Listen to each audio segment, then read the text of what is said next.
After finishing the most recent Sumeru Archon quest, I decided to look deeper into what Genshin's story has to offer, and I came across the subreddit known as r/Genshin lore, a community of English majors who, instead of finishing their degree and getting a job, spend their time reading every bit of text in the game and analyzing every line just so they can find out why Paimon is so annoying.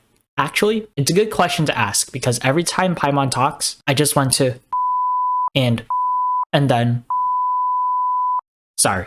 Now looking at the top post of the subreddit, we see a map of all the regions in Teviat. We have Mondstadt, Liyue, Inazuma, Sumeru, Snezhnaya, and not just that, we have other regions that are not the 7 nations, like Har Islands, Godfall. I don't know what those are, but they look cool. Obviously, this map is not going to be 100% accurate. We know what Sumeru looks like, and it doesn't look like this, but this is still damn near impressive with the amount of detail that has gone into this drawing. So impressive, in fact, that it inspired me to draw my own map of Teviat. Now, my background in art is admittedly pretty limited, but I did get an A in art class back in high school. We had to draw and paint many things, ranging from shapes to flowers to lake hair.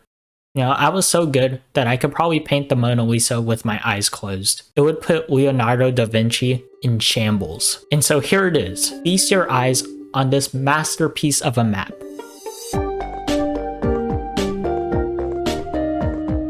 If you put these two side by side, I can even tell the difference. Remember, no screenshots allowed. This masterpiece is going to be cemented into the blockchain and become an NFT worth millions. I'm tearing up just from looking at it. The next thing I found was a whole post for an NPC, Joel's father. Now, just looking at the title, this is all for an NPC, not even a main character from the main Archon quest or even quest related, I think. I'm not sure, but this is just for an NPC. A no-name, or, well, there is a name, but an unimportant NPC, and there's a whole theory on this character. That's how insane these people are. First of all, I didn't even remember who Joel was until I saw this post. And looking through the post, apparently this person is dead, but not. Albedo did something sus and then transformed this subject 2 into Joel's father. Basically, from my brief scan of this, because no way am I reading all this text, and my limited brain capacity is not big enough to store all this information. I think Albedo is basically playing